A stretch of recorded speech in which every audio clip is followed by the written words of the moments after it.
안녕하세요. 오늘도 변함없이 하나님의 은혜 가운데 저희들 함께 공부할 수 있는 귀한 시간을 주신 것을 감사드립니다.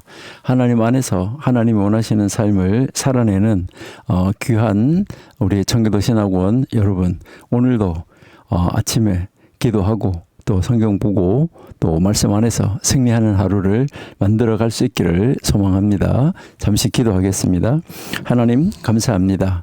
아버지가 우리를 도우시고 인도하여 주셔서 아버지 하나님의 말씀을 연구하는 자리에 있게 하시고 또 말씀을 연구하고 말씀의 능력으로 덧입혀져서 이 시대 정말 시대적 사명을 감당할 수 있도록 저희들에게 말씀과 또 애국과 또 민족 통일, 우리 애국 통일, 예수 한국을 만들어가기 위해서 애쓰고 수고하는 우리 청교도 신학원 원생 모두에게 아버지 하나님의 귀하신 은혜가 임할 수 있기를 소원합니다.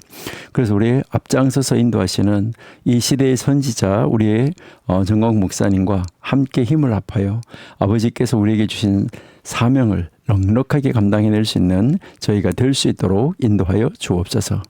오늘도 저희들 하나님 앞에 말씀을 구하고 능력을 구하고 지혜를 구하며 우리의 조상들 선진들은 어떻게 하나님 말씀대로 살아내려고 애쓰고 노력하였나 하는 그 모습을 저희들이 점검해보고 생각해보며 저희들도 새로운 능력으로 덧입혀져서 우리는 우리 2세들에게 어떠한 정말 그 본보기를 신앙의 유산으로 물려줄 수 있을까, 이것을 가지고 고민하며 함께 우리 공부하기를 원합니다.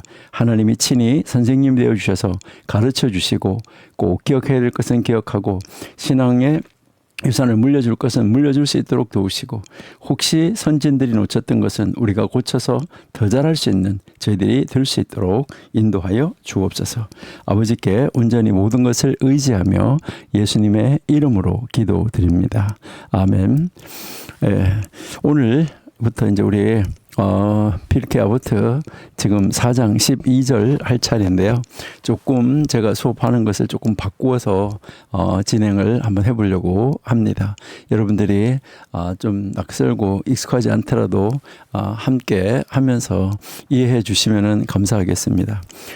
특별히 오늘 왜 갑자기 이렇게 했을까 하는데 제가 지난주에 미국 갔다가 이제 주일날 새벽에 도착해서 주일날 11시 예배 드리고 어제도 또 어디서 하루 종일 강의를 하고 그랬었는데 조금 힘이 들기도 해요. 그래서 의자에 앉았습니다. 죄송합니다.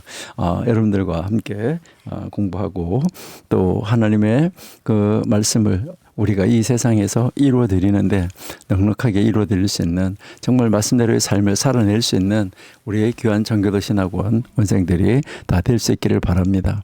우리는 언제 어디에서 무엇을 하든지 잘 적응할 수 있을 것이라고 생각합니다. 그리고 아침부터 이제 함께 들어와서 지금 열심히 실시간으로 수업을 들으시는 여러분 정말 환영합니다. 우리 피르케 아보트 4장 12절 한번 보시겠습니다. 자, 화면에 한번 여러분들이 보시면 지금까지 교과서가 여러분들이 뭐 가지고 계시는 분, 안 가지고 계시는 분에서 잘 몰랐었는데 이제 이렇게 하면 여러분들에게 아마 좀 더 도움이 될 것 같아요. 사실은. 그래서 한번 해보는데요.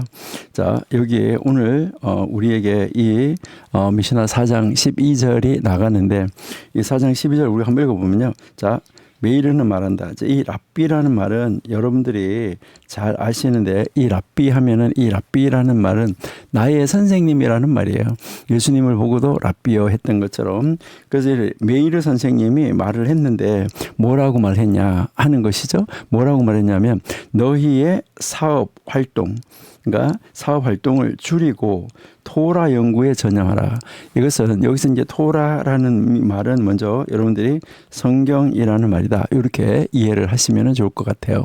그러니까 성경 공부하는데 전념하라는 거예요. 그렇게 하는데 이것은 어디에서 이렇게 해야 되냐 할 때 모든 사람 앞에서 또 겸손한 거요.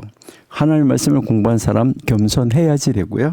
그 다음에 만약 너희가 토라의 연구, 이 성경 연구를 게을리하면, 하나님 말씀을 공부하는 것을 게을리하면 너희는 그것을 게을리한 것에 대한 많은 변명을 할 수밖에 없을 것이다.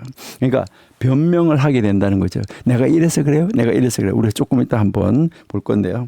그리고 그런데 만약 너희가 토라 안에, 성경 안에서 노동을 한다면 성경을 공부하고 그리고 이제 우리가 이 세상의 직업을 가지고 일을 한다고 그러면 하나님은 너희에게 줄 충분한 보답, 이제 이 충분한 보상을 하나님이 가지고 계신다 하는 것을 우리에게 지금 말씀하고 있습니다. 여러분이 교재 172페이지예요. 예, 그렇게 해서 여러분들이 참고해서 이제 보시면서 한번 보는데요. 오늘 지금 우리가 읽은 것처럼 우리가 함께 볼 것은 미시나 4장 12절이에요. 자, 우리가 그래서 4장 12절을 하나씩 정확하게 우리가 해석하고 본문으로 들어가기 전에 제가 여러분들한테 한 가지 질문을 한번 해보고 싶어요. 혹시 이번 주에 시간이 없어서 성경을 못 읽었어요, 이렇게 말씀하신 적은 없으신가요? 월, 화, 수, 목, 금 지난주 한번 쭉 돌아오면서 어제 월요일까지 한번 일주일을 한번 쭉 살펴보세요. 시간이 없어서 성경을 못 읽어요. 성경 얼마나 읽으셨어요? 너무 바빠가지고요. 시간이 없어서 성경을 못 읽었어요. 이렇게 말씀하신 적은 혹시 없으신가요? 아마 거의 모든 분들이 한 번쯤은 그런 경험이 있을 것이다 라고 생각이 됩니다. 사실 저도 목사이고 교수잖아요. 그렇지만은 바쁘다는 그 핑계로 말씀 묵상을 건너뛴 적이 왜 없겠어요? 저라고. 그러니까 건너뛴 적이 있다는 것이죠. 그것도 아마 한두 번은 아닐 거예요. 근데 오늘은 정말 바빠서 안 되겠어. 내일 2배로 하면 되지 뭐. 여러분, 이거 안 됩니다. 내일은 내 거가 아니에요. 내일은 올 수도 있고 안 올 수도 있어요. 내일은 나의 것이 될 수도 있고 안 될 수도 있어요. 그렇기 때문에 이것은 안 되는 거예요. 만약에 오늘 할 거를 내일로 미뤄놨는데 만약에 오늘 저녁에 하나님 내 영혼을 불러가면 우리는 빚지고 가는 거예요. 그렇기 때문에 정말 조심해야 되는데 저도 그렇고 여러분도 그렇고 아마 그런 경험이 있을 거예요. 내일 2배 하지 뭐. 예, 이렇게 우리가 생각하고 살아갑니다. 그런데 우리 청교도 신학원 여러분, 오늘 우리가 읽은 바로 이 메이르라는 이 선생님의 가르침은 바로 그 시간 없음이라는 이 핑계를 정면으로 다루는 바로 이 교훈을 우리에게 가르쳐주고 있어요. 그렇게 하면 안 된다. 이거를 우리에게 가르쳐줍니다. 자, 그러면 먼저 여기서 우리가 한번 생각할 것은, 여기서 여러분 한번 봐야 될 것은, 그러면 이 메이르라는 선생님은 어떤 선생님인가 하는 것인데, 이 메이르 선생님은 예수님 보다가 50년에서 60년 후 시대에 그때 활동했던 선생님이었었어요. 그래서 우리 시대 이제 우리가 공부하는 바로 말하는 거면 미시나 시대의 랍비였었다. 그러니까 고전으로 전해져서 내려오는 것을 집대성하고 편집하고 이것을 다시 설명하고 이런 일을 하는 그 시대에 그 선생님이었었다 하는데, 그리고 이 랍비 아키바라는 아주 유명한 사람, 그러니까 보통 우리 기독교인들도 대부분 다 알아요. 그러니까 그 대부분 다 아는 그런 사람인데, 랍비 아키바라는 사람이 있는데, 랍비 아키바라는 그 아주 훌륭한 선생님의 제자였었어요. 이 랍비 아키바가 로마의 박해로 순교를 당했어요. 근데 이 아키바 선생님이 순교당한 것을 보면 제가 몇 번 소개를 해드렸었는데, 이제 이 쇠날 선 것으로 파가지고 그것으로 썰어서 죽였다는데, 이것을 요즘 시대 말로 말하면 톱이라고 생각할 수 있는데, 이 성경을 가르치는 사람은 죽인다. 이렇게 했을 때도 이 선생님은 성경을 계속해서 가르치다가 이제 돌아가시게 됐는데, 그 시대에 성경 가르치다가 붙잡혀온 사람은 어떻게 죽였냐면 불태워서 죽이든가 톱으로 켜서 죽이든가 십자가에 달려서 죽이든가 이렇게 했어요. 그것이 가장 고통스러운 죽음이에요. 여러분, 사람을 이렇게 죽일 때 칼을 쳐가지고 탁 주고 목 딱 죽이든가, 이렇게 아니면은 이렇게 목 매달아서 교정을 딱 쳐하든가 이렇게 하는 거 있잖아요. 그거는 아주 순식간에 딱 이제 생명이 끊어지기 때문에 고통이 없는데, 십자가에 달린 거나 스펀지 위에다 물을 먹여놓고 그 위에다 사람을 올려놓고 그리고 거기에다가 바깥에서 불을 붙여가지고 이 사람을 태워서 죽이는 거. 이거는 정말 고문 중에 고문이고 고통이거든요. 근데 이 아키바 선생님은 톱에 켜서 죽임을 당했다는 거예요. 톱에 켜서 죽임을 당하는데 그럴 때 제자들이 옆에 서서 뭐라고 말했냐면요. 선생님 얼마나 고통스럽습니까? 라고 그 이야기를 할 때 이제 뭐라고 말했냐면 나는 제군들에게 목숨 걸고 생명 걸고 하나님을 사랑하라고 가르쳤는데 내가 지금 목숨 걸고 생명 걸고 하나님을 사랑하는 모습을 실천하는 이 모습을 내가 실천하는 거 생명 걸고 내 생명을 걸고 하나님 사랑하는 이 실천하는 모습을 제군들에게 보여줄 수 있는 기회를 주신 하나님께 감사한다. 이렇게 하면서 죽었어요. 그 톱에 켜서. 그러니까 그게 바로 무엇을 이야기하냐면은 신명기 한번 보실게요. 우리 신명기 6장 5절 말씀 여기에서 여러분 한번 보시면 너는 마음을 다하고 뜻을 다하고 힘을 다하여 내 하나님 여호와를 사랑하라 이렇게 했는데 여기에서 여러분 보시면 마음을 다하고 뜻을 다하고 할 때 여기서 뜻이라는 단어가 원래 히브리어로는 생명이라는 뜻이에요. 그러니까요 생명을 다하고 여러분 어디에다가 나는 이렇게 하기로 뜻을 정했어 하면은 나는 뭐 이제 이 다니엘이 우리는 무엇을 안 먹기로 뜻을 정했습니다 하는 말은 거기다가 생명을 걸었다는 말이에요. 뜻을 정했다. 우리는 뭐 하기로 뜻을 정했다. 안 그렇게 되면 죽는다.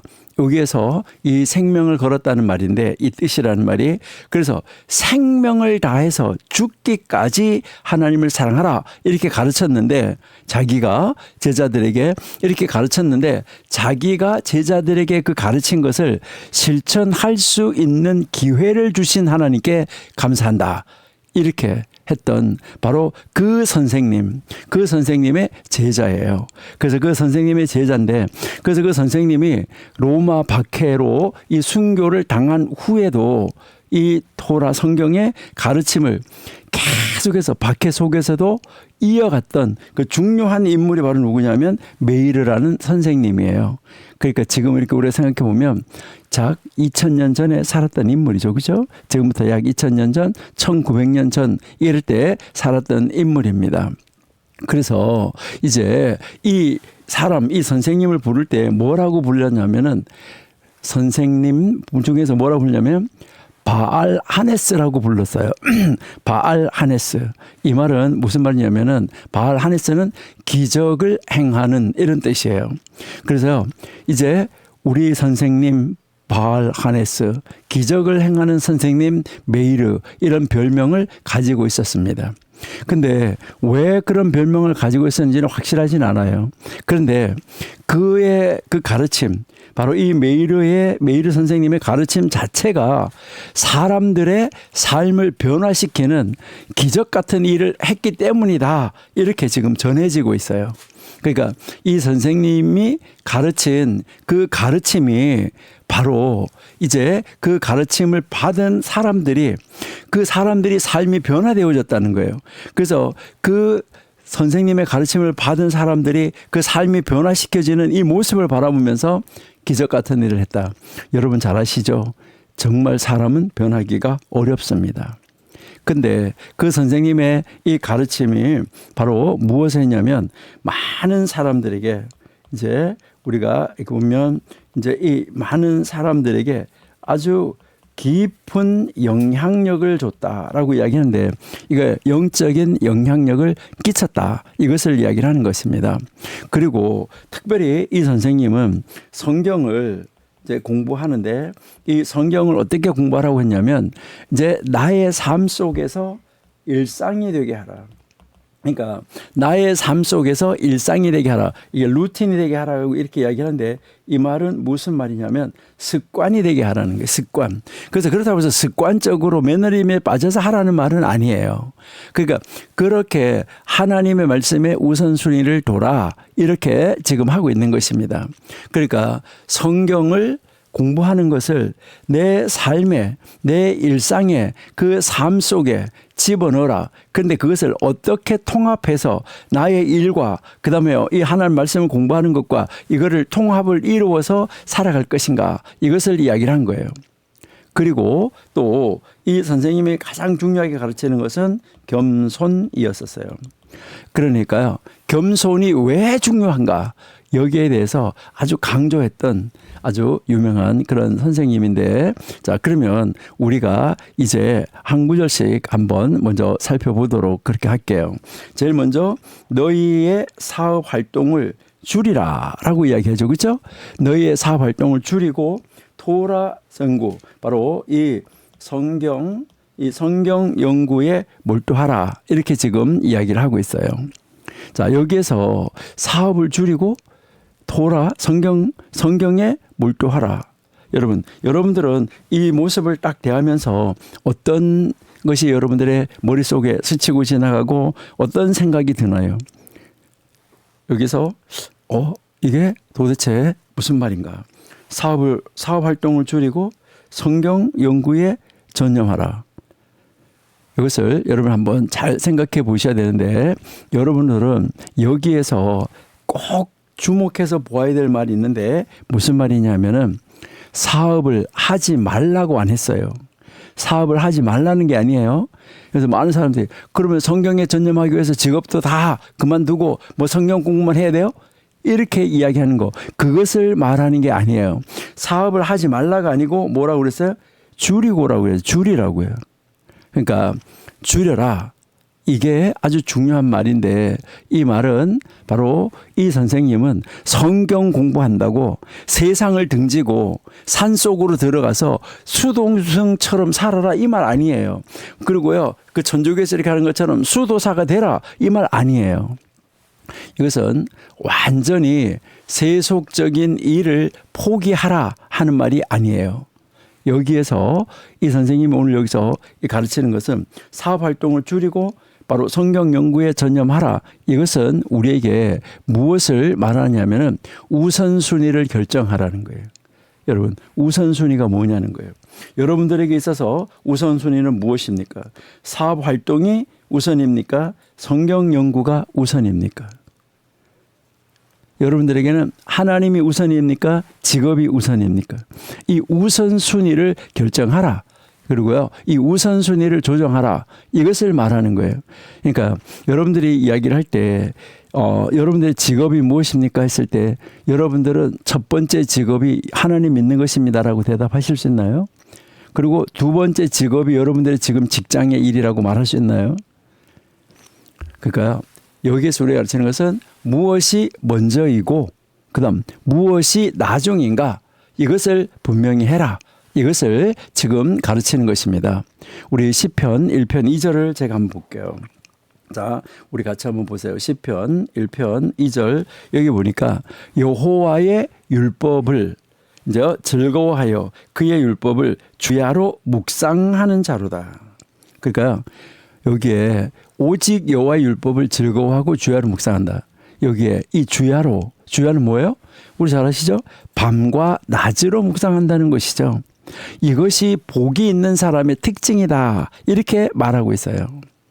그러니까요, 모든 일에 있어서 우선순위가 바로 하나님의 말씀을 즐거워하는 것이다, 이것을 이야기를 하는 것이죠.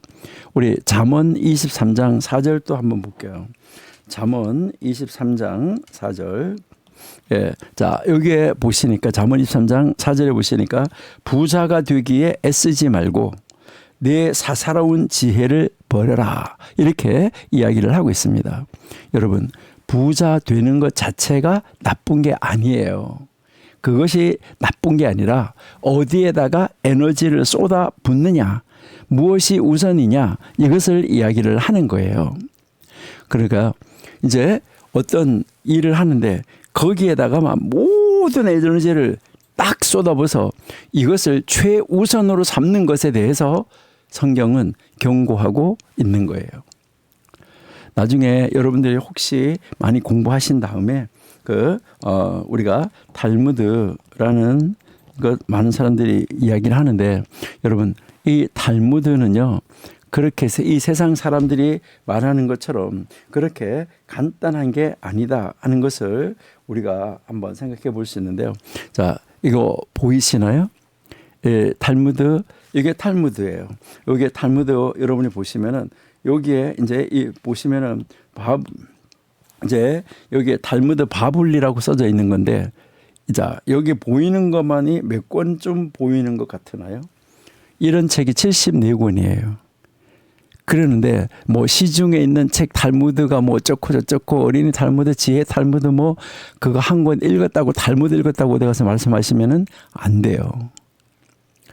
이제 이 탈무드 이런 책이 있는데, 그러니까 성경책에도 뭐 성경에 창세기, 출애굽기, 레위기 이렇게 있는 것처럼, 이제 그런 것이 있는 것처럼 이 탈무드에도 펫사힘이라는 책이 있어요.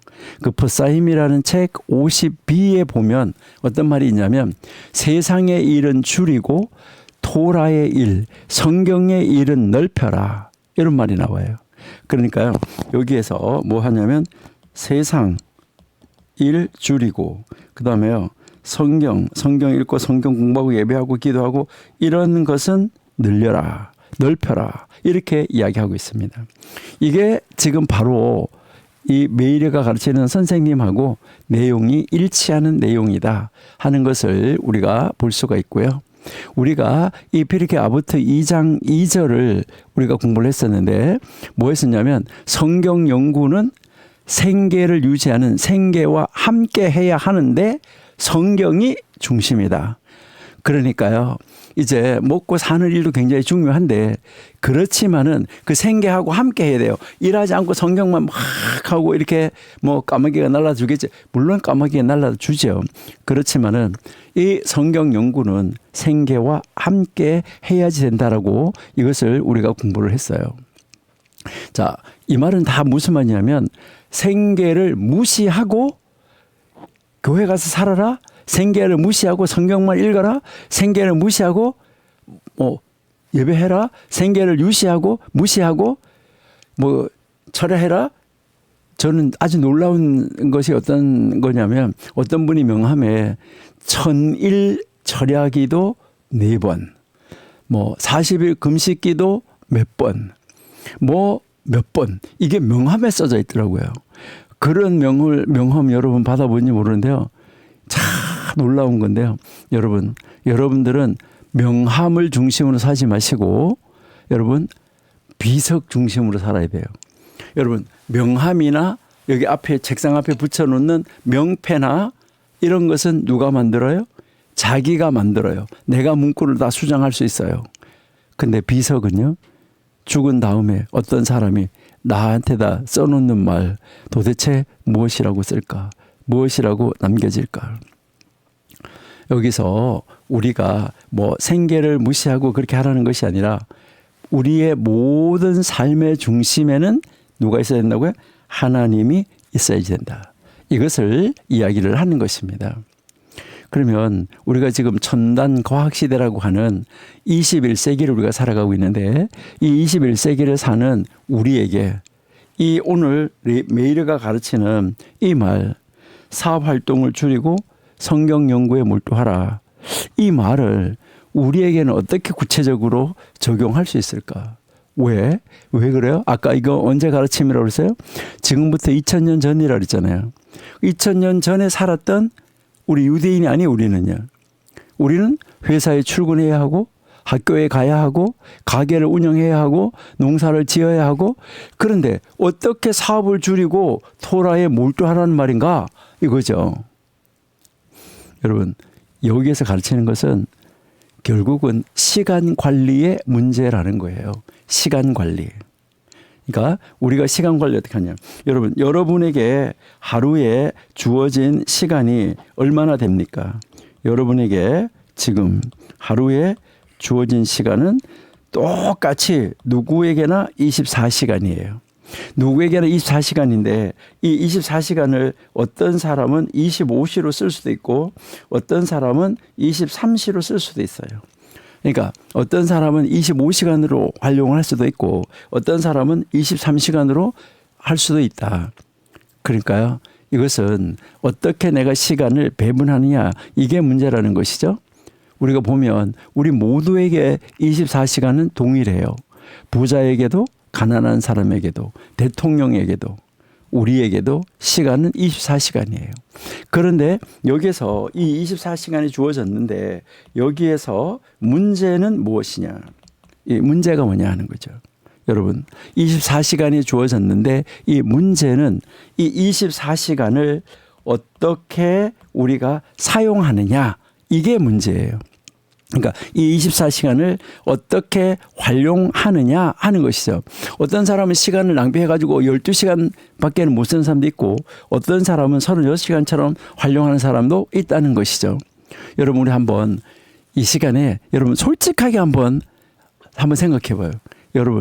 여러분들이 하루에 휴대폰 들여다보는 시간 얼마나 되십니까?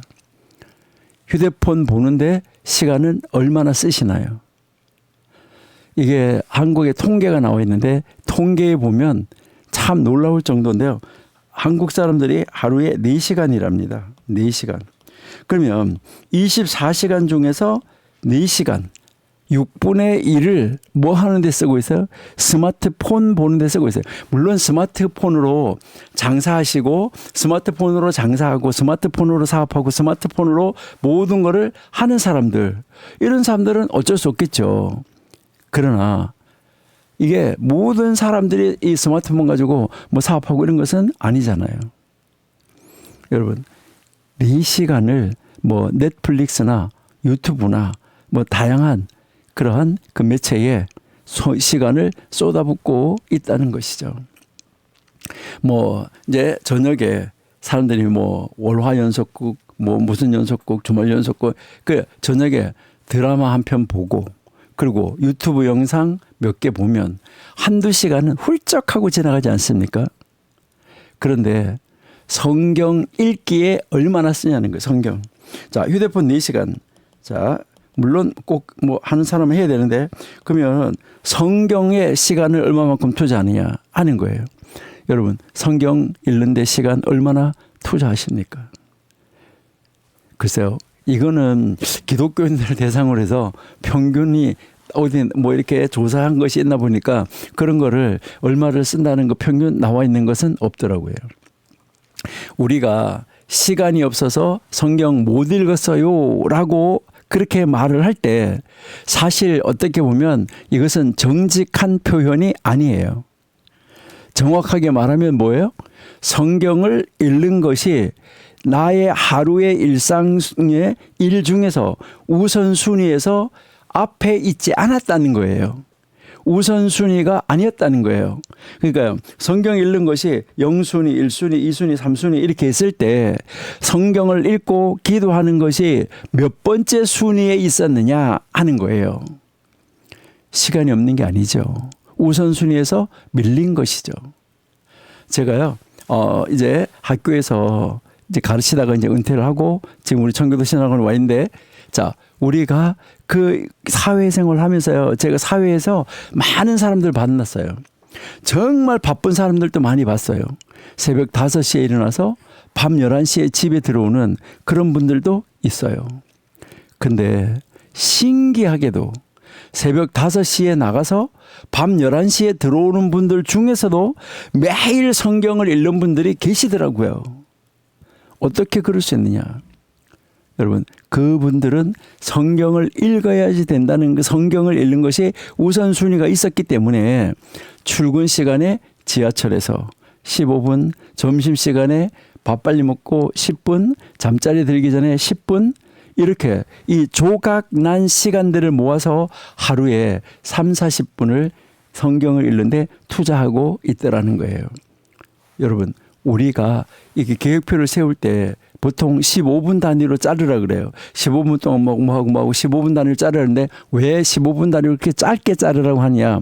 낭비되는 시간이 없이 하기 위해서요. 우리가 어떻게 하면 낭비하는 시간을 줄일 수 있을까 하는 거, 이것이 이제 중요하다는 것이죠. 그렇죠? 그래서 그 40분, 하루에 3, 40분이면 성경 한 장 읽고 묵상하는데 충분하다. 이렇게 이야기를 하는 것입니다. 그래서요, 제가 여러분들하고 이렇게 성경 공부하고 우리 필기 아버티즘 공부를 하면서 말씀드리고 싶은 것은 구체적인 실천 방안이 필요하다는 거예요. 실체적인 아주 구체적으로 아주 딱 정해놓고 지킬 수 있는 이 구체적인 실천 방안이 필요하다. 그래서 우리가 한번 이 실천 방안을 여러분이 한번 먼저 생각을 해보시는데, 자, 실천 방안 이 첫 번째는 아침에 눈을 뜨면 스마트폰을 손에 잡기 전에 성경을 잡자. 물론 스마트폰으로 성경 읽어도 좋아요. 스마트폰을 펴는데 다른 어떤 것을 열기 전에 성경을 먼저 딱 여는 거. 여러분, 이제 제가 나중에 이제 이야기 드릴 건데 하루에 14분만 한번 투자해 보세요. 아니 왜 15분이면 15분이지. 뭐 14분은 또 뭐야. 왜 그럴까? 14분. 여러분 한번 생각해 보세요.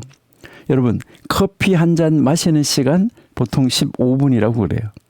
출근하기 전, 밥 먹기 전, 바로 여러분 그 14분을 한번 하나님 앞에 한번 안 들어보실래요?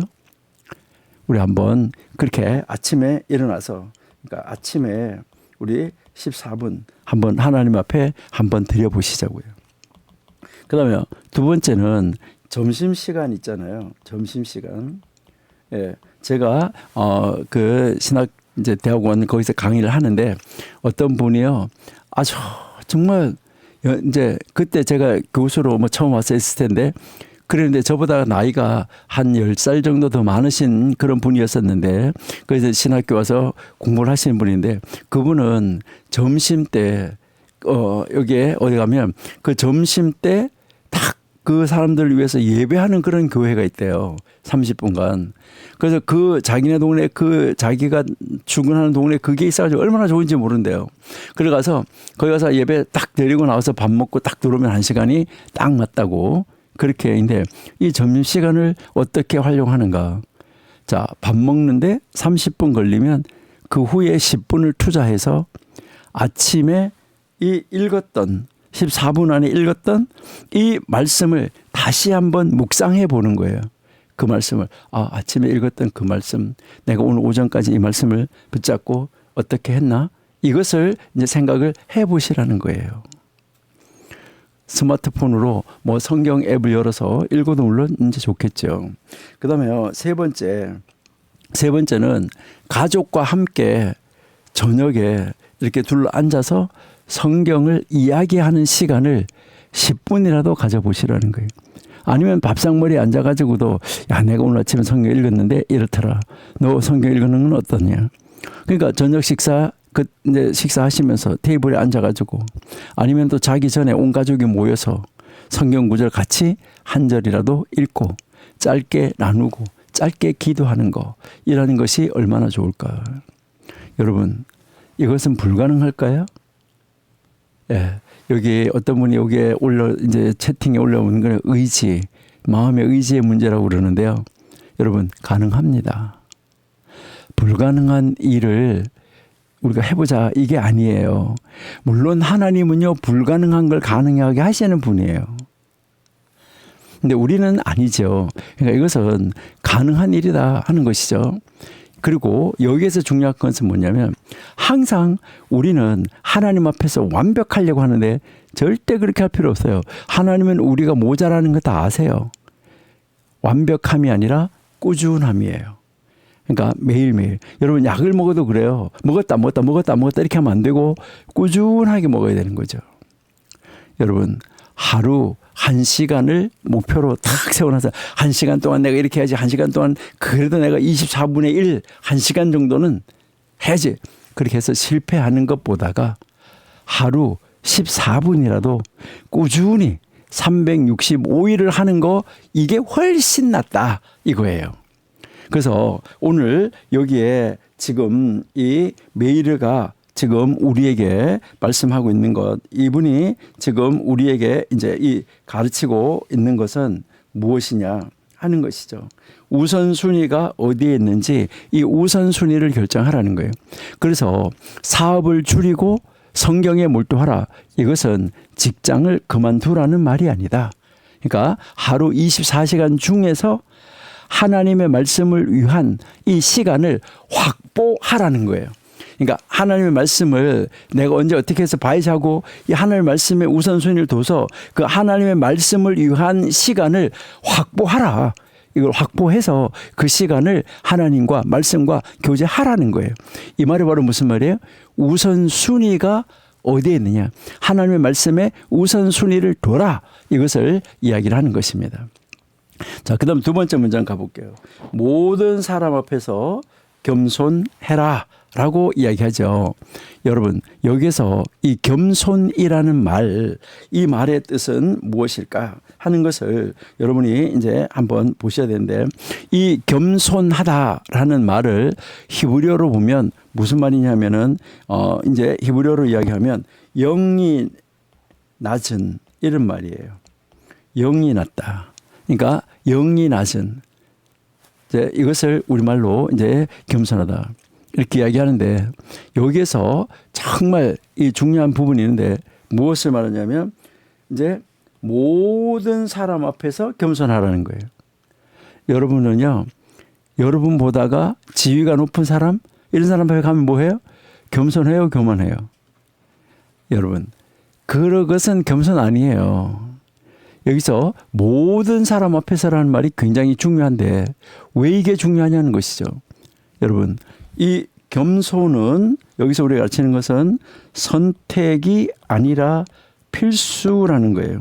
그러니까 왜 우리가 대학에서 선택 과목 있고 필수 과목이 있는데, 이것은 모든 사람 앞에서 겸손하라. 이것은 이제 선택적 겸손이 아니고 필수 겸손이다. 이것을 이야기해요. 필수적인 요소라는 게 필수적인 요소예요. 우리는 보통 나는 어떻나? 겸손하다 이렇게 생각할 때 보통 윗사람 앞에서는 뭐해요? 겸손하죠. 근데 제가 이렇게 학교에 있으면은 교수님 앞에서 또 선생님 앞에서 이런 데는 다 고개를 숙이고 겸손해요. 근데 요즘에 초등학교 아이들은 선생님 가서 이상하게 대하고 하니까 그런 것도 없는지 모르겠는데요. 그리고 목사님 앞에서, 장로님 앞에서, 직장에서 상사 앞에서, 회장님 앞에서 다 고개를 숙이고 겸손하죠. 여러분, 여기에서 여러분이 한번 생각해야 되는 것은 무슨 말이냐면은 나 아랫사람, 내 아랫사람 앞에서 어떻냐는 거예요. 내 아랫사람. 여러분들은 아랫사람 앞에서, 여기서 우리가 한번 생각해야 되는 것은요. 자, 여기서 모든 사람 했는데 여기서 우리가 윗사람, 이 윗사람한테는 당연한데 이거는 당연히 그렇게 하는 거예요. 그런데 아랫사람은 어떻느냐? 이 말이 아랫사람. 아랫사람에게는 어떻느냐? 그리고요, 우리 동료, 우리 친구들, 동료 앞에서 특별히 우리 동료 앞에서도 좀 미안한 이야기지만 조금 모자라는 친구들 있잖아요. 그런 친구들 앞에서는 어떠냐는 거죠. 그리고 특별히 우리 자녀들 앞에서는 어떻나요? 굴림인가요? 아니면 자녀들 앞에 정말 자녀들의 이 생각을 존중해 주나요? 여러분, 여기서 우리 어머니나 아버지들이 여러분 초등학생이 아이가 학교 가가지고요, 막 받아쓰기를 이렇게 해가지고 이제 한 20개 받아쓰기 했는데 하나 틀렸어요. 그럼 95%가 맞은 거잖아요. 그래가지고 가져와서 탁 가지고 엄마 아빠 하는 게 틀렸어 이렇게 했는데 그 아이를 보고 여러분은 뭐라고 말하나요? 야, 너 20개 중에서 19개나 맞췄어? 잘했네. 이게 아니라 뭐라고 그래요? 이거 한 개 왜 틀렸어? 이거 정말 심각합니다. 그러니까요, 잘했다. 근데 이거는 어떻게 써서 틀렸어? 그러니까 이거 이렇게 써야 되는데 이렇게 써서 틀렸어. 다음번에 그거는 절대로 안 틀립니다. 이게 굉장히 우리가 중요한데 자녀들 앞에서 우리가 어떤 태도를 가지느냐 하는 것이 중요하죠. 우리는 사람에 따라서 다른 태도를 보이는데 여기에서 겸손하라고 가르치는 하나님의 사람, 겸손하라고 가르치는 것은 모든 사람 앞에서라는 거. 이거 굉장히 중요한 말이라는 거예요. 여러분 한번 봐봐요. 교회 안에서는 겸손해. 그런데 교회 문 딱 나가 밖에서는 어때요? 그렇죠. 제가 말 안 해도 아시겠죠. 신앙생활을 오래 한 사람 앞에서는 뭐해요? 조금 잘 모르는 사람들이 겸손해요. 그런데 자기보다 늦게 와가지고 성경 잘 모르는 사람 앞에서는 어떤가요? 그리고 성경을 잘 아는 사람 앞에서는 겸손한데 성경을 잘 모르는 사람 앞에서는 어때요? 저것도 모르는 게 혹시 그러지는 않으십니까? 그래서 여기에 이 오늘 이 메일이라는 이 사람은 모든 사람 앞에서 겸손하라라고 가르치는 것입니다. 이 모든 사람 앞에서라는 말은 예외가 없다는 말이에요. 예외가 없다. 그리고 여기서 이 모든 사람 앞에서 여러분 하게 되는 것은 뭐가요? 예외. 그러니까 예외가 없다.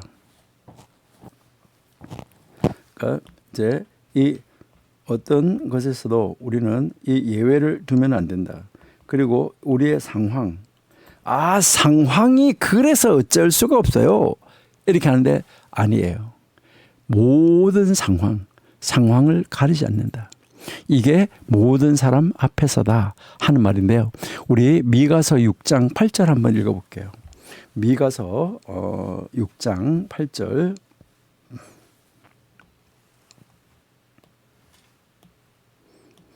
미가서 6장 8절 보시니까 사람아 주께서 선한 것이 무엇임을 내게 보이셨나니 여호와께서 너에게 구하시는 것은 오직 정의를 행하며 인자를 사랑하며 그다음 뭐라 그랬어요?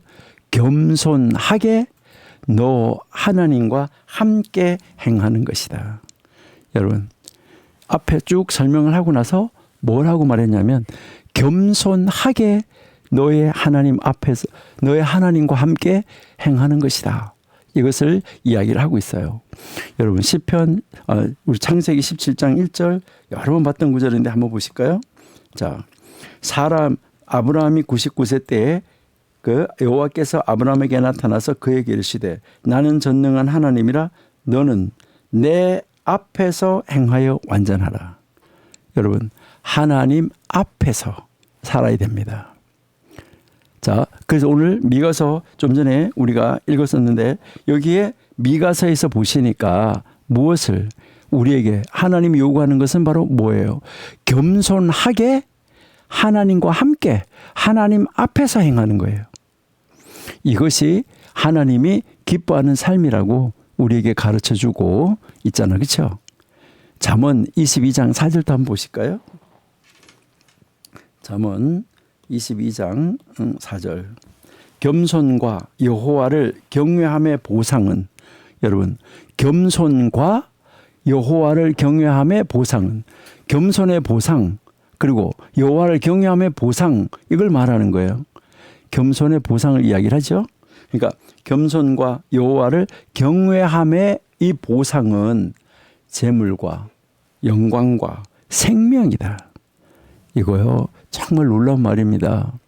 여러분 겸손의 보상이 얼마나 큰지 성경이 우리에게 가르쳐주고 있잖아요. 아까 얘기했는데요. 우리 탈무드 우리가 한번 이제 보시면은 이제 그 탈무드 소타라는 책이 있는데 그 탈무드 이 소타라는 책에 보면 아주 놀라운 말이 나오는데 여기 뭐가 나오냐면 하나님께서 이제 이 교만한 자는 낮추고 그리고요 하나님이 이 겸손한 자는 높이신다 이렇게 말하고 있습니다. 여러분 이것을 그러면서 뭐라고 말하냐면 이것이 하나님의 원칙이다 이렇게 가르쳐주고 있어요. 여러분 세상의 원칙이 아니라 하나님 나라의 원칙이라는 것입니다. 제가 지난번에 한번 말씀드렸는데요. 여러분 이렇게 테이블이 이렇게 있는데 지옥하고 천국의 테이블이 있는데 사람들이 여기 이렇게 쭉 앉아서 여기에 이제 상에 다 맛있는 것이 차려놔 있는데 그 뭐 좀 이상하긴 한데 이 지옥의 테이블에도 다 맛있는 게 차려져 있대요. 그리고 이렇게 사람이 이렇게 앉아 있는데 이들에게 주어진 이 젓가락 숟가락이 길이가 엄청 길다는 거예요. 이 길이가 짧아야지 이렇게 길이가 기니까 이렇게 자기가 뻗어서 먹을 수 없고 또 이렇게 끝을 잡고 이렇게 하려니까 이게 자꾸 뒤로 쳐지고 그래서 옆에 있는 사람 막 찌르고 이렇게 해서 안 된다는 거예요. 그래 이제 이 지옥에 있는 사람들은 이 음식이 맛있는 음식인데도 먹지를 못해서 바짝 말랐대요. 몸이. 근데 천국에 있는 사람은 통통하대요. 왜 그러냐면 천국에 있는 사람은 자기 숟가락을 가지고 여기 있는 사람, 여기 있는 사람, 여기 있는 사람 필요한 걸 먹여주고 있다는 거예요. 이렇게 서로가. 그래가지고 살이 찌고 있다는 거예요. 여러분, 겸손의 이 원칙 정말 우리가 놀라운 것인데요. 자, 우리 누가복음 한번 보실까요? 누가복음 14장.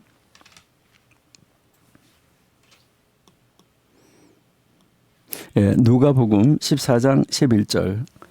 무릇 자기를 높이는 자는 낮아지고 자기를 낮추는 자는 높아지리라. 여러분, 이것이 지금 예수님이 가르치시는 하나님 나라의 법칙입니다. 이거는 우리가 잘 아는 대로 빨간 글씨로 되어 있잖아요. 이 빨간 글씨로 색깔이 다른 글씨로 되어 있는 거, 이거는 예수님이 직접 하신 말씀이죠. 제가 이제 신학대학에서 제가 교수했었잖아요. 그러니까요, 교회 여러 군데 교회 가봤어요. 교회 가서 제가 이 성도들을 바라볼 때 있잖아요. 이 성도를 바라볼 때요, 가장 안타까운 것이 뭔지 아십니까? 성경을 많이 아는 사람이 교만해지는 경우가 많더라는 거예요. 이것만큼 아픈 일은 없어요. 교회에서 정말 오랫동안 신앙생활을 하고 성경 공부도 많이 하고 큐티도 열심히 하고 아주 또 어떤 분 같은 경우에는 평신도인데도 심지어 신학교에 가서 신학 공부까지 하신 분들이 계세요. 그런데 어느 순간부터 이 태도가 탁 사람이 돌변해서 나타나는데 목사님 설교하는 걸 보면서 자기가 신학을 했다 이거예요. 그래서 목사님 설교하는 거 가지고 저게 아닌데 이거 심각한 거예요. 차라리 신학교 안 간 게 나아요. 자기가 신학 가서 공부했는데 뭐 이렇더라. 정말 심각하죠. 그리고요, 또 뭐 구역장이 어떻고 뭐 장로님 어떻고 뭐 이렇게 이야기하면 아이고 성경도 모르면서 잘 또 갖다 끌어붙이네. 그리고 어떨 때 뭐라 하냐면요, 그 정도는 기본이지. 그리고 뭐 하냐면요, 내가 더 잘 알아. 초신자가 그래서는 안 되지. 이렇게 해요. 여러분, 이런 말을 들을 때, 제가 교회 출석해가지고 가서 있다가 이런 말을 들을 때 정말 마음이 얼마나 아픈지 몰라요. 왜 그러냐 하면 그런 분들이 나쁜 사람이 아니거든요. 진짜로 성경을 열심히 공부하신 분들이었거든요. 근데 어느 순간부터 뭐가 된 거예요? 그 지식이 교만으로 변질됐어요. 그래서 우리 손원배 교수님께서 지식의 저주라는 책 쓰셨잖아요. 읽어보셔야 돼요. 그렇죠? 예. 우리 고린도전서 8장 1절 한번 보실까요?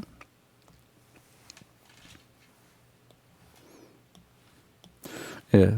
우상의 제물에 대하여는 우리가 다 지식이 있는 줄 아나 지식은 교만하게 하며 사랑은 덕을 세운다. 여러분, 지식 자체는 정말 좋은 겁니다. 나쁜 거 아니에요. 하지만 그 지식이 교만으로 가면 어떻게 되냐. 여러분, 이 지식이 그만 교만으로 가면 이거는 이 지식이 독입니다. 그래서 저주가 될 수 있는 거죠. 너무너무 안타까운 것이죠. 그래서 이제 지금 우리가 보고 있는 이 메이르 선생님이 말한 것이죠. 그래서 이 메이르 선생님은 성경을 많이 알면 알수록 뭐 해진다는 겸손해져라. 왜 그러냐면 진정으로 알면 알수록 내가 모르는 것이 더 많다는 것을 깨닫게 된다는 거예요. 그러니까 내가 공부하면 할수록 야, 내가 이것도 몰랐나? 내가 이것도 몰랐어? 이렇게 된다는 거예요. 그러니까 내가 모르는 게 더 많다는 거, 내가 모르는 것이 너무 많다는 거, 이거를 깨닫는 거예요. 박사학위 받을 때, 야, 내가 이거밖에 모르는구나. 이거를 깨닫는 게 박사학위 받는 때예요.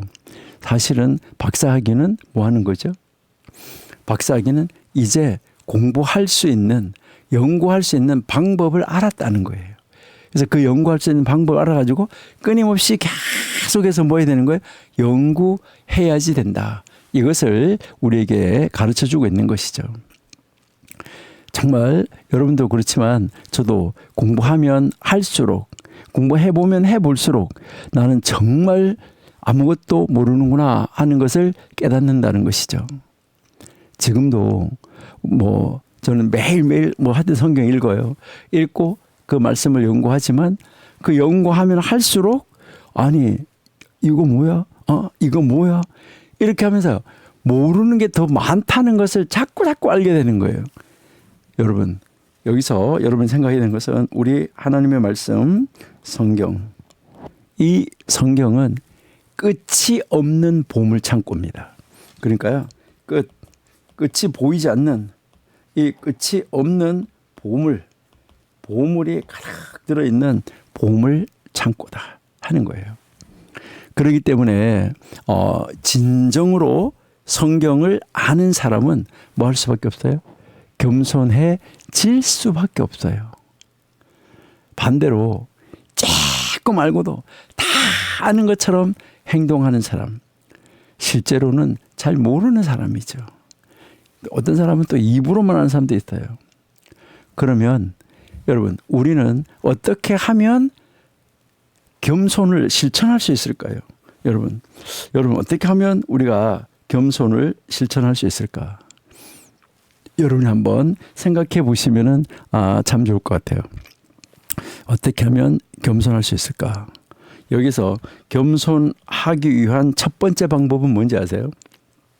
여러분이 상대방하고 무슨 이야기를 할 때, 같이 성경 공부를 할 때, 아니면 뭐 그룹에서든 어디선 하여튼 꼭 성경 공부 아니라 다른 무엇을 할 때든지 겸손할 수 있는 첫 번째 방법은 상대방의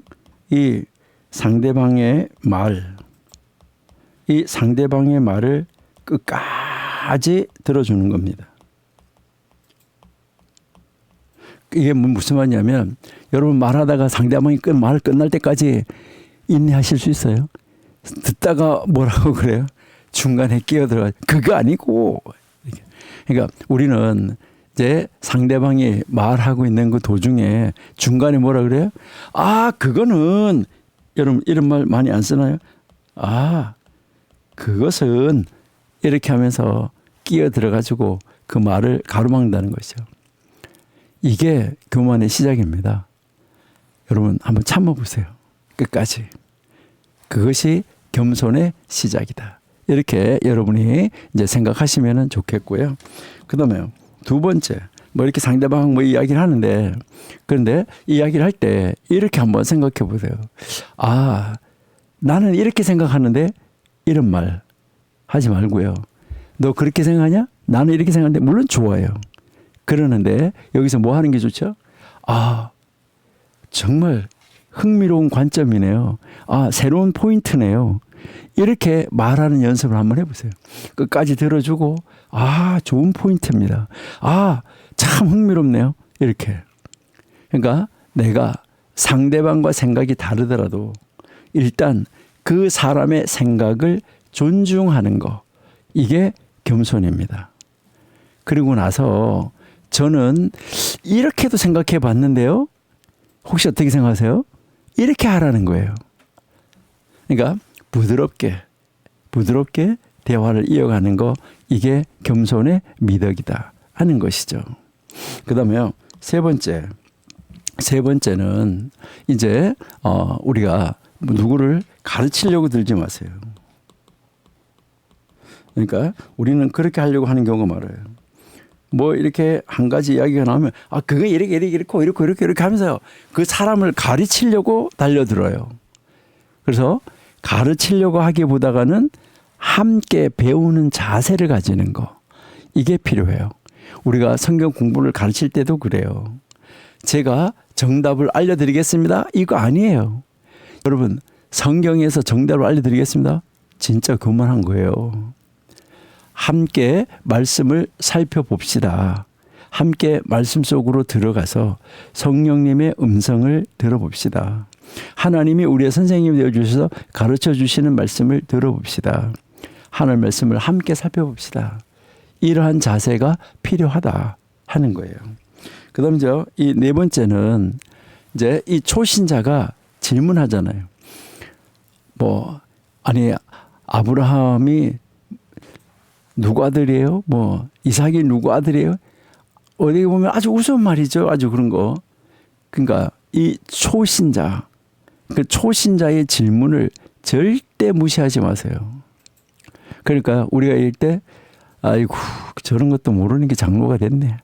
안수 집사가 됐네. 그래 헌금만 해서 됐나? 이거 안 되는 거예요. 그것도 몰라요?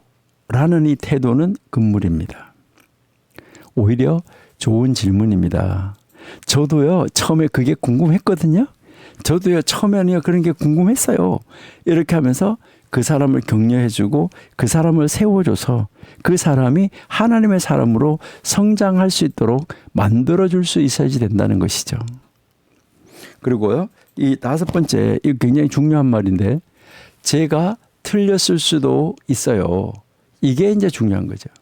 여러분, 이것은 약함이 아니라 정직함이고 이것은 겸손함입니다. 여러분이 예수님께서 제자들의 발을 이렇게 씻어주시면서 뭐라고 했습니까? 우리 한번 보실까요? 요한복음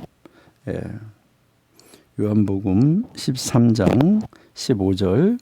자, 내가 너희에게 행한 것 같이 너희도 행하게 하려 하여 본을 보였노라. 아, 이거 정말 놀라운 말씀이죠. 우리가 잘 아시는 말씀. 예. 그러니까 하나님이 예수님, 하나님이신 예수님께서 제자들의 발을 씻어 주셨다는 거잖아요. 이것이 진정한 겸손이죠. 우리도 그렇게 살아야지 된다. 이것을 우리에게 지금 이제 이 메이르가 겸손해라 라고 가르치고 있는 거예요. 자, 그 다음 한번 볼게요. 자, 그 다음에 보니까 만약 너희가 토라를 게을리한다면, 그러니까 성경 연구하는 것을 게을리한다면은 너희는 그것을 게을리한 것에 대해서 많은 무엇을요? 많은 여기에 많은 아주 엄청나게 많은 변명을 하게 될 것이다. 그러니까 성경 공부를 못했다 이렇게 할 때 거기에 대해서 이렇게 이야기가 나오면 변명이 많아진다는 거예요.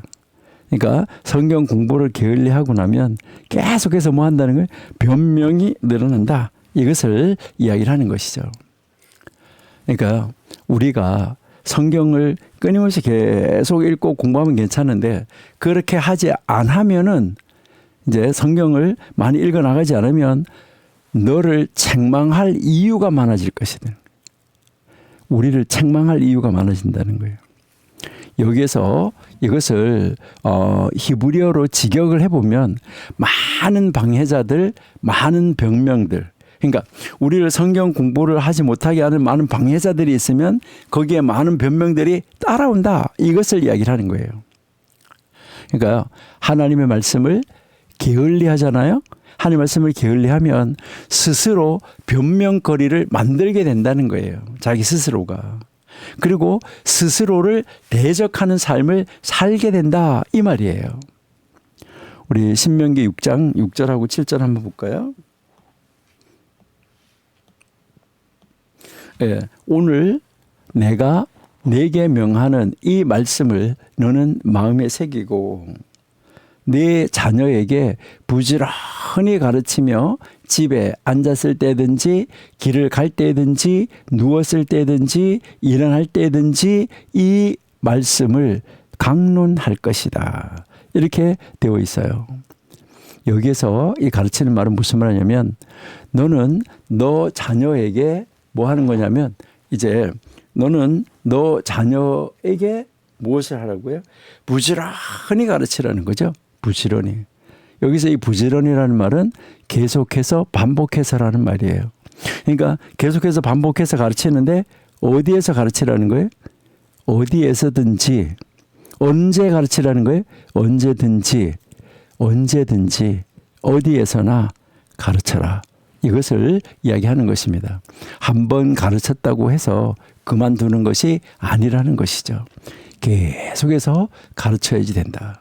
자, 히브리서 2장 1절도 한번 읽어볼게요.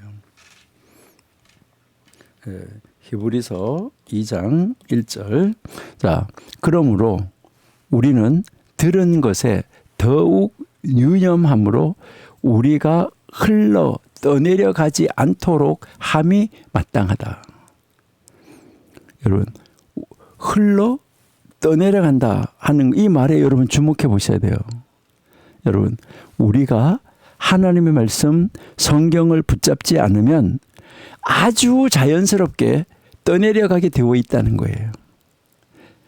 왜? 우리가 물가에 가면 물살이 세잖아요. 그 물살이 모든 것을 끌고 막 떠내려가는 것처럼 세상의 물의 흐름, 이 세상의 흐름이 우리를 뭐하냐? 끌고 떠내려간다는 거예요. 우리를 끌고 간다는 것이죠. 그래서 여기에서 이제 고대 현자들은 뭘 말했냐면 성경을 잊어버린 자는 성경을 읽지 않는 자는 성경을 무시하는 자는 스스로 대적을 만든다. 이렇게 아주 강력하게 경고하고 있어요. 그래서 절대 하나님의 말씀 떠나지 마라. 이렇게 하고 있는 것입니다. 우리는 어떤 때는 정말 정신없이 막 바쁜 한 주를 보내야 할 때가 있잖아요. 그래서 저는 제 자신에게 이렇게 한번 말하는 거죠. 이번 주는 너무 바쁘니까 묵상을 줄여야겠다. 어차피 가르치기 위해서도 성경을 보니까 내가 내 자신을 위해서 따로 보는 성경 안 봐도 가르치는 성경 읽어놓으면 해도 그거 가르치느라고 성경 보는 것만 해도 충분하지 않을까? 여러분, 이것은 일입니다. 내 자신의 영혼의 양식을 먹는 게 아니에요.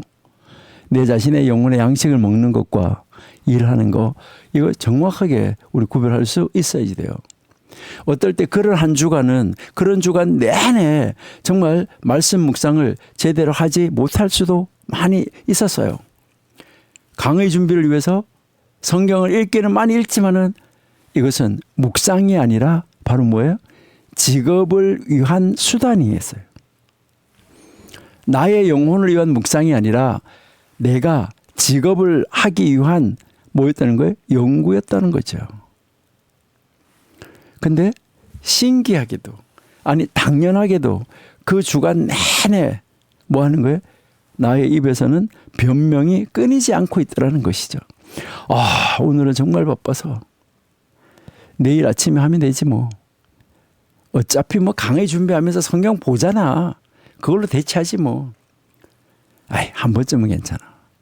다음 주부터 이제 다시 이렇게 계속 뭐 하는 거죠? 변명, 많은 변명, 또 변명. 이것을 나아가고 있다는 거, 이거 정말 안타까운 거죠. 그리고 그 주가 끝나고 나면은 또 뭐 하는 거예요? 그 다음 주에? 또 다른 핑계가 나를 기다리고 있더라는 거예요. 지난주에 못했으니까 이번 주는 더 열심히 해야지 하는데 정작 뭐 한대요? 실천은 안 돼. 그리고 뭐예요? 변명만 늘러가. 여러분 혹시 그런 경험 없으십니까? 근데 반대로 제가 매일 아침 성경을 꾸준히 읽고 묵상할 때는 어떻습니까? 변명이 싹 사라지는 거죠. 오히려 이것도 해야지, 저것도 해야지, 이렇게 하는 적극성이 생긴다는 것입니다. 그래서 여기에서 이제 그 이야기를 보면 오늘 이제 바로 오늘 이 일을 마무리해야 되겠다, 이런 생각이 자연스럽게 나오고 또 그 일을 마무리하게 되는데요. 왜 그럴까? 하나님의 말씀이 나에게 힘을 실어주고 하나님 말씀이 지혜를 주기 때문이에요. 능력을 주기 때문이에요. 말씀이 우리의 영적 근육을 키워주기 때문이에요. 여러분, 운동을 매일 해야 된다 그러잖아요. 하루 하고 하루 안 하고 이렇게 하면 안 되고, 운동을 매일 해서 다리의 근육을 키워야 된다 그러잖아요. 여러분, 우리가 영적 근육 이거 키워야 돼요. 영적 근육도 매일매일 키워야 된다는 거죠. 근데 말씀을 게을리 하면 어떻게 될까요? 영적으로 어떻게 되는 거죠? 약해질 수밖에 없어요. 영적으로 약해지면 뭐가 되는 거예요? 변명이 따라온다는 것이죠. 핑계가 늘어난다는 것이죠. 아, 피곤해, 바빠, 내일 하면 되지 뭐, 시간이 없어. 이렇게 이 변명이라는 것은 끝이 없다. 그리고 이렇게 변명에 변명 이런 상태가 계속되면 어떻게 될까요? 점점 더 말씀으로부터 뭐 하는 거죠? 멀어지는 것이죠. 여러분, 이 변명은 마귀의 속삭임입니다. 이거 기억하셔야 돼요. 마귀가 와서 그래, 잘한다 이렇게 하면서 우리를 하여금 그렇게 빠져나가게. 하나님의 말씀에서 멀어지면 변명이 많아지고 이것은 끊임없이 악순환으로 이어진다. 이것을 말을 하고 있어요. 자, 우리 야고보서 1장 22절 한번 볼게요.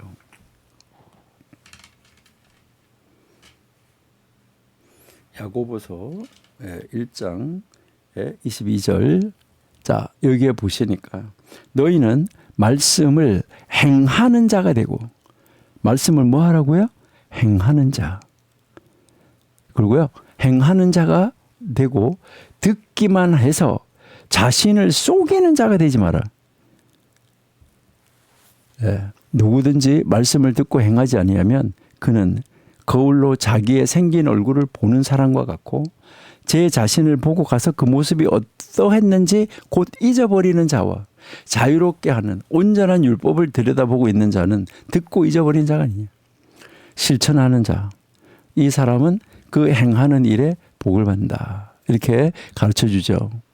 여러분, 자, 듣고 행하는 자. 이게 굉장히 중요합니다. 말씀을 듣고 행하는 자가 되어야 되는데 듣기만 하고 이제 자신을 속이는 자 되지 마라. 이것을 우리에게 가르쳐 주고 있죠. 여러분들 한번 생각해 보셨는데 이제는 이렇게 변명 이야기만 했는데 우리 어떻게 해야 될까요? 우리 자기 자신에 대해서 정직해야 돼요. 자기 자신에 대해서 정직해져야 되는데 시간이 없다라는 이 말은 대부분 변명입니다. 진짜 이유는 아까 우리가 뭐라 했죠? 우선순위예요. 우리에게 영순위는 무엇입니까? 여러분에게 영순위. 무엇이 영순위고 무엇이 1순위고 무엇이 2순위고 무엇이 3순위입니까? 너무 피곤하다는 말도 변명입니다. 진짜 이유는 아까 여기 채팅에 나오셨던 것처럼 의지가 약했다. 이렇게 하시면 돼요. 그래서 여러분 제가 한번 제안을 드리고 싶은 것은 이제부터 오늘부터 우리 변명을 멈추십시다. 변명 시간이 없어? 시간 없어. 이렇게 하다가 딱 끝나고 지금 성경 보자. 대신 아주 작은 것부터 한번 시작해 보시면 어떨까요? 여러분 하루에 한 구절이라도 여러분들이 오늘 21일이지 잠언이 31장까지 있잖아. 그렇죠? 오늘 날짜에 해당하는 잠언 21장 한번 읽어보시면 어떨까요? 5분이면 되잖아. 그렇죠? 아니면은 시간이 너무 없어요. 그럴 때는 시편 한 편 중에서 아주 짧게 1분이면 읽을 수 있는 거. 시편 중에 가장 짧은 시편, 가장 긴 시편은 176절까지는 있는데 가장 짧은 시편은 2절밖에 없어요. 117편. 이런 거라도 한번 딱 펴서 읽으시면 어떨까요?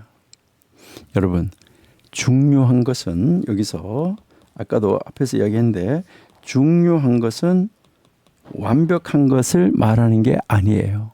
지금 뭐 하는 것이 중요한 거예요? 중요한 것은 시작하는 겁니다. 그리고 시작을 했으면 그 다음 어떻게 돼야 돼요? 계속. 시작을 한 것은 계속해 가는 것입니다. 혹시 계속해 가다가 하루 이틀 이빨 빠지는 것처럼 빠지더라도 다시 시작하면 됩니다. 변명을 늘어놓는 대신에 우리 다시 하나님의 말씀을 펼치는 자리로 나아가는 우리가 되어야지 되겠다. 이것을 우리가 한번 생각해 봅니다.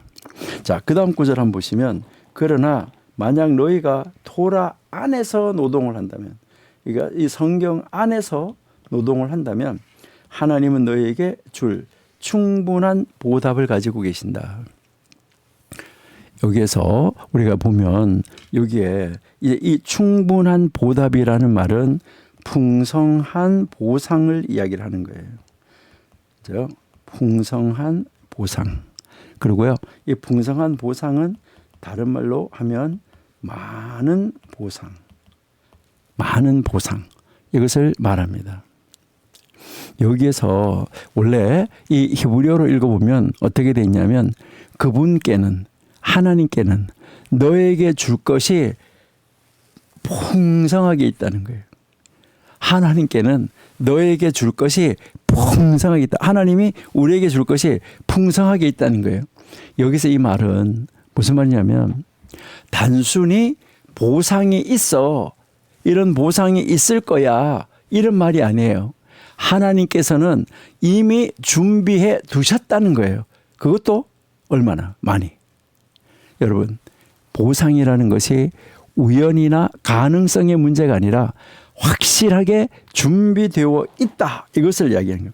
하나님이 충분한 보답을 뭐 한다고요? 가지고 계신다.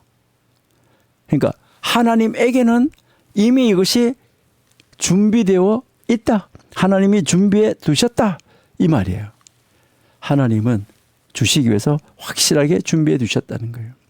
이것은 정말 굉장히 이 중요한 신학적 의미를 담고 있는 것입니다. 여러분, 우리가 하나님 앞에서 수고할 때 하나님께서는 이 사람이 열심히 하니까 뭔가 좀 줘야 되겠네? 이게 아니에요. 그게 아니라 이미 뭐 하는 거예요? 하나님에게는 준비되어 있다는 거예요. 우리가 하나님의 말씀에, 성경 연구에 딱 수고하잖아요. 수고하면 하나님께서 준비하신 보상이, 하나님이 이미 가지고 계시는 풍성한 그 보상이 우리에게 주어진다는 거예요. 이미 하나님이 가지고 있는 것이. 자, 우리 시편 19편 11절 한번 보실게요.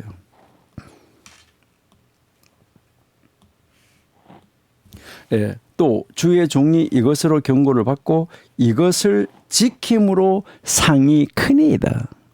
상이 크다는 것이죠. 보상은 큽니다.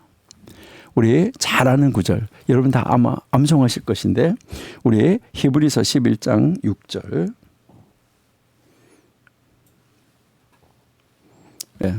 자, 믿음이 없이는 하나님을 기쁘시게 하지 못하나니 하나님께 나아가는 자는 반드시 그가 계신 것과 또한 그가 자기를, 하나님을 찾는 자들에게 상 주시는 이심을 믿어야 한다. 여러분, 상 주시는 이예요. 상 주시는 이. 하나님은 상을 주시는 분이시다. 하나님은 보상을 하시는 분이시다. 이것을 이야기를 하는 거예요. 또 고대 현자들은 무엇을 말하냐면 보상은 많고 주는 자는 신실하다. 너는 믿고 일하라. 이렇게 하고 있어요. 그러니까 하나님 가진 보상은 많아요. 그래서 보상은 많고 그 보상을 주는 분은 신실하시다는 거예요. 보상을 주신 분이 신실하다는 말은 여러분 잘 아시잖아요.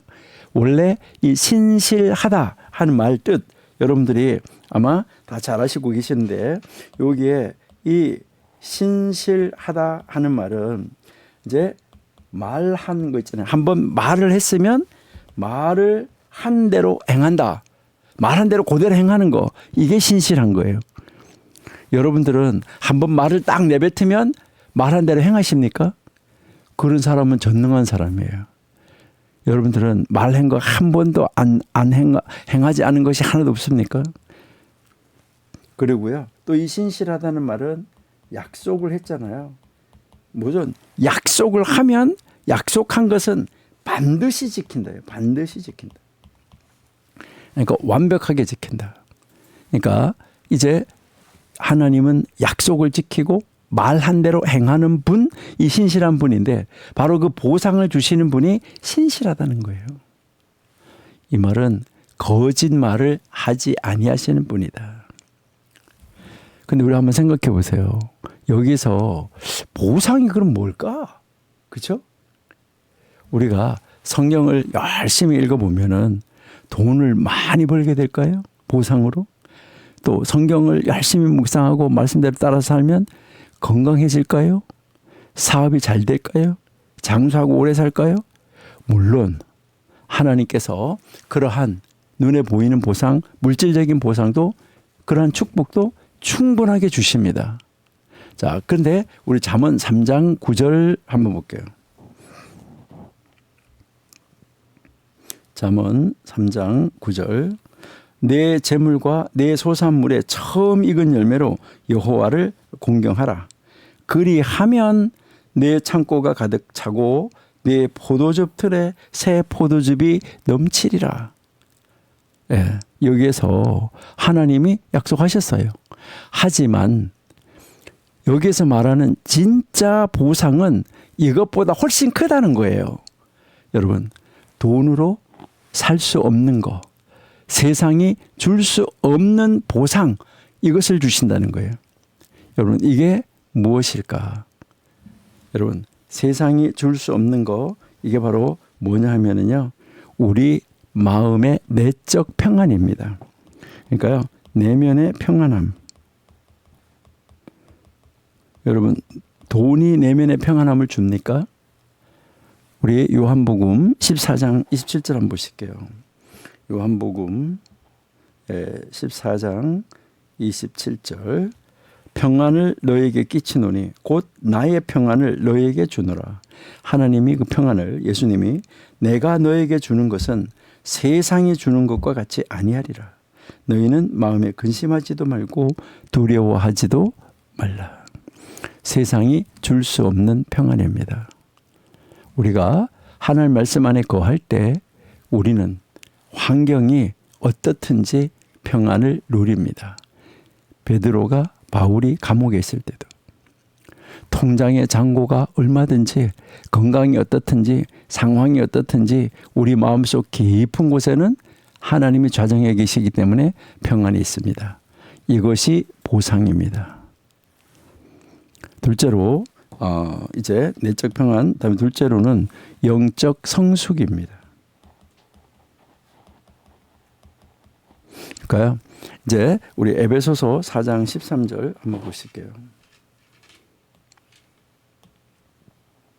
자, 여기에 이제 에베소 4장 13절 보니까 우리가 다 하나님의 아들을 믿는 것, 하나님 그것과 아는 일에 하나가 되어 온전한 사람을 이루어 그리스도의 장성한 분량이 충만한 데까지 이르니라고 말하죠.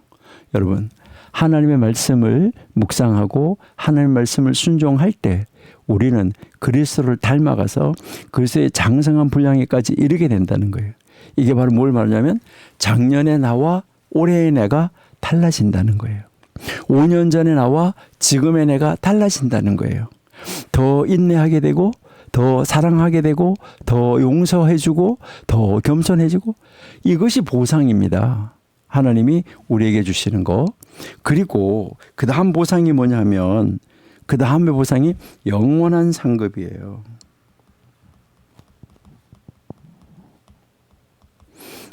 자, 우리 고린도전서 3장 12절부터 한번 읽어볼게요. 자, 고린도전서 3장 12절. 만일 누구든지 금이나 은이나 보석이나 나무나 풀이나 짚으로 이 터 위에 세우면 각 사람의 공적이 나타날 터인데 그날이 공적을 밝히리니 이는 불로 나타내고 그 불이 각 사람의 공적이 어떠한 것을 시험할 것이라. 만일 누구든지 그 위에 세운 공적이 그대로 있으면 상을 받고, 지푸로 한 거 탈까요? 안 탈까요? 그대로 있어요? 타죠. 공적이 그대로 있으면 상을 받고, 그 다음에 누구든지 그 공적이 불타면 해를 받으리니 그러나 자신은 구원을 받되 불 가운데서 받은 것 같으리라. 여러분, 여기 보니까 금과 은과 보석으로 집을 짓는 사람, 나무와 풀과 짚으로 집을 짓는 사람, 이 차이를 말해주잖아요. 불시험을 통과하는 것과 통과하지 못하는 것의 차이인 것이죠. 우리가 말씀에, 이 하나님 말씀에 수고한 모든 것은 영원한 상급으로 쌓여지는 거예요. 썩지 않는 면류관이에요. 이것이 보상입니다. 그 다음에 네 번째, 우리가 보면 그리고 가장 큰 보상은 하나님과의 친밀함이에요. 하나님과 우리의 이 친밀함. 우리 시편 73편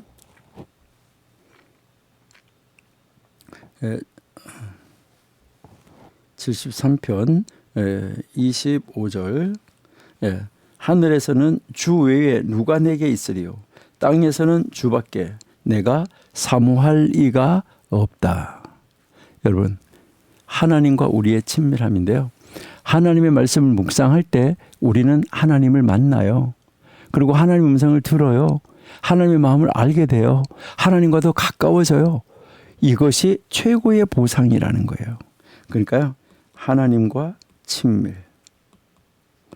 여러분, 하나님과 친밀한 거, 하나님이 나를 친구라고 불러주는 거, 이것보다 더 좋은 것 어디 있겠어요? 하나님이 나를 하나님의 아내로 불러주는 거, 예수 그리스도가 나를 친부로 불러주는 거, 그렇죠? 여러분, 아무도 안 봐도 하나님은 보시고 계세요. 새벽에 혼자 방에서 성경을 딱 펼칠 때 아무도 몰라요. 가족도 몰라요. 친구도 몰라요. 교회 사람도 몰라요. 하나님은 보시고 계시는 거죠. 출퇴근에 지하철에서 스마트폰으로 성경 앱을 열어서 말씀을 읽고 묵상을 할 때 옆 사람은 옆에 있는 여러분이 무엇을 하는지 모르겠죠. 그냥 스마트폰 보는 것처럼 자기가 스마트폰 보고 있으니까 그렇게 느끼겠죠. 하지만 하나님은 보시고 계세요. 밤늦게 모두가 다 잠들어 있을 때 조용히 무릎을 꿇고 하늘 앞에 기도할 때 누가 아나요? 하지만 하나님은 보시고 계십니다. 매주 성경 공부를 하면서 성경을 읽고 성경을 연구할 때 다른 사람들은 그 수고를 다 몰라요. 하지만 하나님은 아신다는 것이죠. 고대 근동에서요, 선생님들이 자기 제자를 가르칠 때 어떻게 가르쳤냐라고 이야기하는데요. 400번까지 가르쳐서 알게 했다고 말해요. 여러분, 그 400번까지 또 가르치고 또 가르치고 또 가르쳤는데 어떤 선생님은 800번 가르친 선생님도 있어요. 그러니까 400번을 가르치는, 이제 이 아이가 400번을 가르치면 알아들어요. 근데 이 400번을 가르치면 4,000가지를 알아요. 한 개를 알면. 그러니까 이 한 개가 4,000가지씩 촥촥촥촥 펼쳐지는 거예요. 알게 하는데 힘드는 거예요. 하나를 딱 깨달으면 그게 팍 열어지는데, 그래서 400번을 하루니 선생님이 똑같은 걸 400번 가르치다 보니까 선생님이 피곤할까요? 안 할까요? 선생님이 피곤해가지고 뭐라고 눈을 감고 이러기를, 우리가 만약에 구구단을 가르친다 그러면 삼삼원구, 삼삼원구, 삼삼원구 이렇게 하면서 한 번, 두 번, 세 번 이렇게 하면서 400번을 이제 가르친 거예요. 그래서 400번 가르친 다음에 물은 거예요. 삼삼원. 그러니까 선생님 모르겠습니다. 그랬어요. 왜 오늘 400번 가르쳤는데 모르냐? 그러니까 그 학생이 뭐라고 했는지 아세요?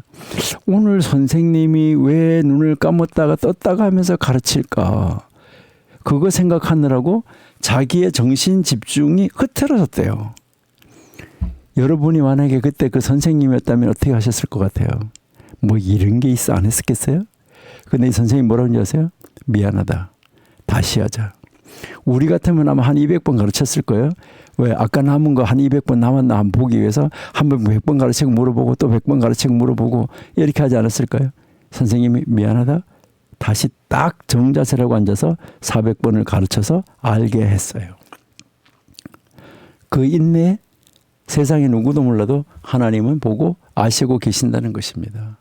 그리고 하나님은 정확하게 기억하시고 계신다는 것입니다. 하나님은 하나라도 빠뜨리지 아니하시고 모든 것을 기록하고 계십니다. 우리 고린도전서 15장 58절 한번 보실게요. 고린도전서 15장 58절. 그러므로 내 사랑하는 형제들아, 견실하며 흔들리지 말고 항상 주의 일에 더욱 힘쓰는 자들이 되라. 이는 너희 수고가 주 안에서 헛되지 않은 줄을 알미라. 여러분, 헛되지 않다. 여러분 우리의 수고, 강화문, 10,000명 여러분 사인 받는 거, 이 모든 하나님 나라를 위한 거 헛되지 않습니다. 이 말씀 믿으시기 바랍니다. 여러분이 말씀을 위해서 이 쏟아내는 모든 시간, 모든 노력, 모든 수고 결코 헛되지 않습니다. 반드시 뭐 하게 되는 거예요? 열매를 맺습니다. 그리고 반드시 하나님께서 보상하십니다. 여러분 오늘 우리가 지금 이 읽은 이 구절 정말 짧아요. 아주 짧은 구절인데 이 짧은 구절, 너희는 사업의 활동을 줄이고 성경 연구에 전념하라. 모든 사람 앞에서 겸손해라. 또 만약 너희가 성경을 게을리하면 너희는 그것을 게을리한 것에 대한 변명을 하게 될 것이고, 그러나 만약 너희가 성경 안에서 노동을 한다면 하나님은 너희에게 줄 충분한 보답을 가지고 계신다. 이 짧은 구절이지만은 우리에게 정말 이 놀라운 우리 가르침을 주고 있다 하는 것이죠. 오늘 우리 여기까지만 하고요. 다음번에 우리 계속 공부를 하는데, 오늘 그 교과서에 나와 있는 거 한번 읽어보세요. 그것을 게을리한 것에 대한 많은 변명. 왜 어떤 사람에게 토라를 연구하는 것이 불가능한가에 대해서 물으면 어찌할 수 없는 이유들은 언제든지 존재한다. 왜 못했는데? 이유는 언제든지. 만약 그가 그의 결심을 약화시키고 지금 필요한 것에 몸을 맡긴다면 그는 근면하게 연구하는 것이 더욱 어렵다는 것을 발견하게 될 것이다. 다른 데로 빠져버리면 더욱 어려워진다 하는 말이죠. 여러분 한번 묵상하시면서 이 가르침을 이번에 여러분의 삶 가운데서 실천하시면 참 좋겠습니다. 기도하겠습니다. 하나님 감사합니다. 오늘도 우리를 사랑하시는 애 가운데 함께 말씀 공부할 수 있도록 장을 마련해 주시고, 또 공부할 수 있는 마음 주시고, 또 공부할 수 있는 시간 주셔서 감사합니다. 이제 우리 핑계치 아니하고 하나님 말씀을 꾸준히 짧은 시간이라도 매일매일 할 수 있는 저희가 될 수 있도록 도와주옵소서. 그래서 하나님이 준비한 보상을 저희들이 받아 마음껏 누리며 더 크게 하나님의 일을 이뤄나가는 능력 있는 우리 하나님의 사람, 청교도 신학원 원생 하나님의 사람들이 되게 해 주옵소서. 예수님의 이름으로 감사하며 기도드립니다. 아멘.